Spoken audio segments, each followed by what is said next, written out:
Namo Buddhaya. Welcome to another video. Do you know how amazing your mind can serve for you if you know how to control and master your thoughts? And that is why they say that mind is the best servant if you know how to master your thoughts, right? But if you let your mind to become your master, you will end up nothing but as a slave of it. So how can we control our mind? How can we deal with these negative thoughts? Now, so many people think that they can remove a negative thought and plant a positive thought inside it. But in reality, you will never be able to remove a thought from your mind by force, right? Go ahead and do it, right? You will never be able to do that. The more you try, the more you use the force to remove a thought or forget it, the more it will come back to you and haunt you. So in this video, I'm going to be sharing with you a simple and a practical way to use the energy of that negative thought to drive it into a more positive state of our mind by simply asking these 5 questions from yourself. Right? These questions will help you to come into this present moment, and it will encourage you to cultivate more wholesome qualities and wholesome thoughts inside your mind. Okay? But before starting, I have to remember none of these practices and none of these things are easy. But with the time, if you keep on practicing it, right? If you stick into the process and if you keep on doing it, it will be very easy for you to do that. Okay? And once you become used to it, and once you get used to that, it is very easy to deal with negative thoughts in your mind, and it is very easy to control your mind. So let's dive in. The first question that you have to ask from yourself is, what are the thoughts that keep me away from peace? What are the thoughts that steal my peacefulness inside me? When you ask this question from yourself, you can go through the weaknesses of yourself. Right? Because the weaknesses are different from one person to another. For someone, the thought that steals their peacefulness is the anger. For another person, it is the jealousy. For another person, it is the procrastination or the laziness. Okay? So when you ask from yourself, what makes me disturbed? Okay? What steals my peacefulness? Then you will have a good understanding about what are the weaknesses inside you. Once you realize what are the weaknesses inside you, okay, what thought pattern steals your peacefulness, then it is very easy for you to deal with that negative state of your mind. Okay, so ask from yourself, what steals my peacefulness? And have a good understanding about it. The second question that you can ask from yourself is, what am I thinking right now? This is one of the best questions that you can ask from yourself to bring your mind to this current and present moment, okay? To have a good understanding about the current situation of your mind. Because most of the time, our mind lives in either it is in past or it is in the future. It is hardly our mind lives in this present moment. So once you ask this question, what am I thinking now? Ask this question as much as possible from yourself. What am I thinking now? What am I doing now? When you ask from yourself that, it comes, your awareness comes into this present moment. Okay? Because most of the time, our awareness travels from one arena to another. Maybe it is in the past, maybe it is in the future. It hardly comes to this present moment. Once you come into this present moment, it is very easy for you to solve the problem because you know what is going inside. Okay? When you ask from yourself that question, you can come up with so many answers. Okay? Ask it from yourself and you will come up with these answers like, my mind is in anger now, right? I am at stress now. I'm in a problem. I'm thinking about something. I'm worrying about something. Okay? Once you identify that, right? Once you catch your thought, it is very easy to deal with it. Now you came to this present moment and you identify the thought. Now you have to ask the third question. The third question is this thought pattern helpful for me? Right? When you ask this question from yourself, you dive into that problem and you started to think the downside of that negative state. For an example, if you're in anger, if you ask from yourself, is this anger really gonna help me? Is it going to help me? Then you will come up with the answer, no, it is not going to help me.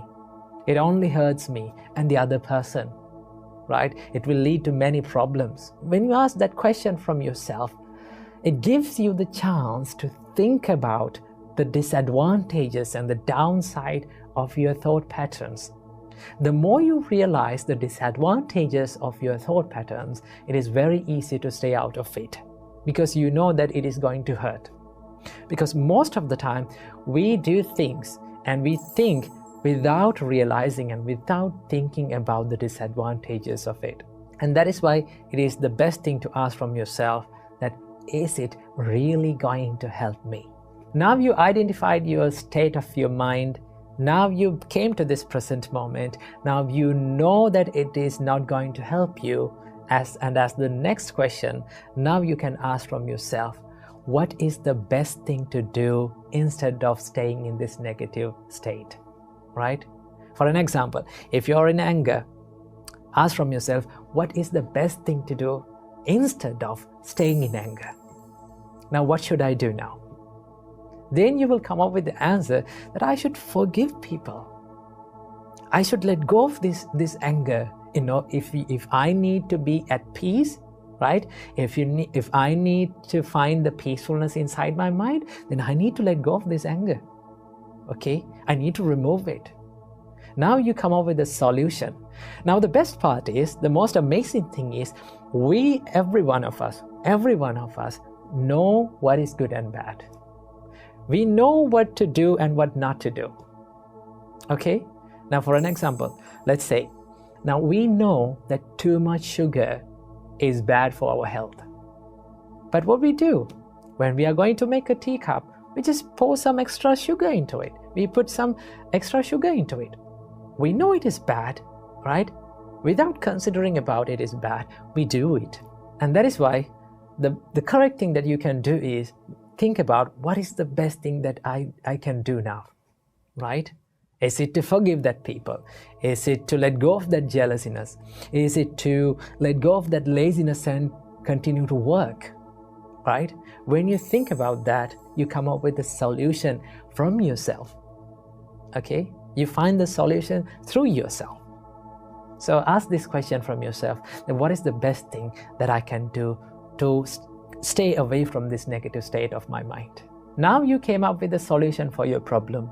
Now what you have to do is to think about the benefits of cultivating this positive state of your mind. Okay? Try to think about the benefits of forgiving. Try to think about the benefits of staying away from jealousness. Try to think about the staying away from laziness and getting to work. Okay? Once you do that, you will come up with the benefits of it. You will find the reward of it. The more you see the benefits of something, the more you will tend to be in that state. Okay? Because you know that you're going to get something good into your life. So try to ask from yourself, what are the benefits that I'm going to get by cultivating these wholesome thoughts? That is the fourth one. So now you asked all the questions from yourself, right? Now you know what to do and you know the benefits of it, right? Now there's only one thing that you have to do, and that is to take action. Go ahead and do it, right? Do the wholesome things and cultivate more wholesome qualities to your mind. But remember, none of these things are easy to our life, okay? It is very difficult. We have to try hard. We will fail when we are doing these things. But one thing that we have to do is we have to keep on doing it, whether we fail or not. Okay, once you do it continuously, okay, once you maintain that consistency, you will be good at it and it will be a part of your life, right? So that is how we deal with our mind. That is how we deal with the negative states of mind. So practice this and see it will work for you. Namo Buddhaya.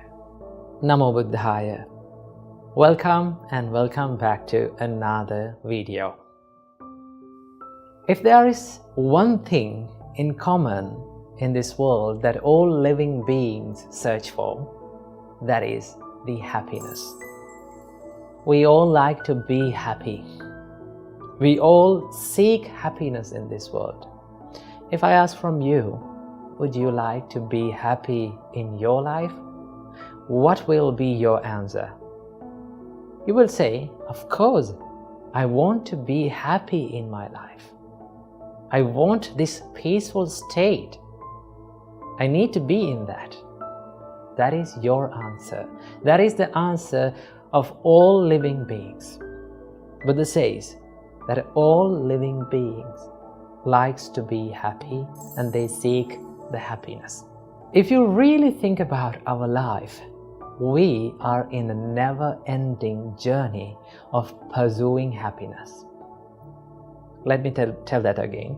We are in a never-ending journey of pursuing happiness. That means we are pursuing happiness, we are chasing and we are seeking for happiness, but yet we have not found it.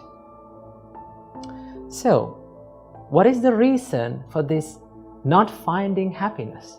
Why we don't find happiness in our life? We are seeking it, we are finding for it, but we don't find it. What is the reason? Well, the Buddha teaches us that we are finding or we are seeking this happiness from a source that the happiness does not exist. Because we are seeking happiness from external world. We are seeking happiness from these materialistic things. Well, when you seek happiness from materialistic things or external world, you get pleasure, but that is not happiness. Pleasure is something temporary and it gives you this instant gratification.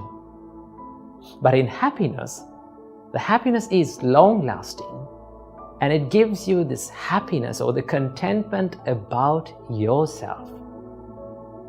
So that is why Buddha teaches us that you're finding the happiness from a source where the happiness does not exist. So the more you find it, the more you become frustrated. So, will we ever be able to find happiness in our life? The Buddha answers this question. He says, yes, you can find happiness in your life. How to do that? If you look closely to the first and the second verses of Dhammapada, Buddha says, if one with an impure mind speaks or acts, the suffering will follow him like a cartwheel following the ox. If with an impure mind one speaks or acts, the suffering will follow him. And in the next verse, Buddha says, if with a pure mind one speaks or acts, the happiness will follow him like a shadow following a man. So that means the happiness and the sadness entirely depends on the purity and the impurity of our mind. When our mind is pure, we can find the happiness. So, how can we find or how can we gain this purity in our mind in order to find the happiness? Well, Buddha teaches us there are a lot of things that you can do to make your mind pure. So today, I'm going to share with you a few things that can give you the happiness in your life, that you can find the happiness in your life. First thing, accepting the reality of life will give you the happiness. You know, life is full of ups and downs.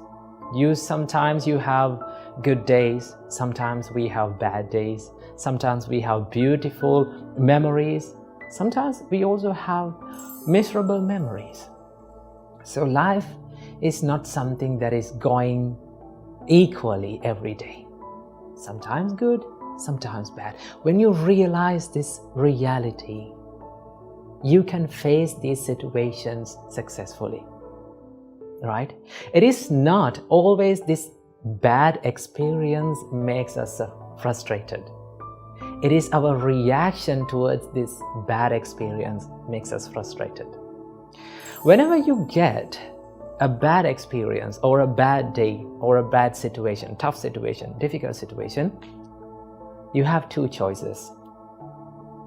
Either you can focus on the pain and feel miserable about that situation, or you can focus on the lesson that bad situation teaches us and learn from it and start growing your life.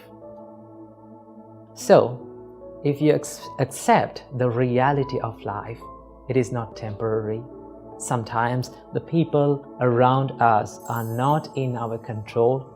We cannot control their reactions. We cannot control their opinions. So when you realize these situations, you can face those situations successfully. That is one thing, accepting reality of the life. Number 2, Buddha said, be generous.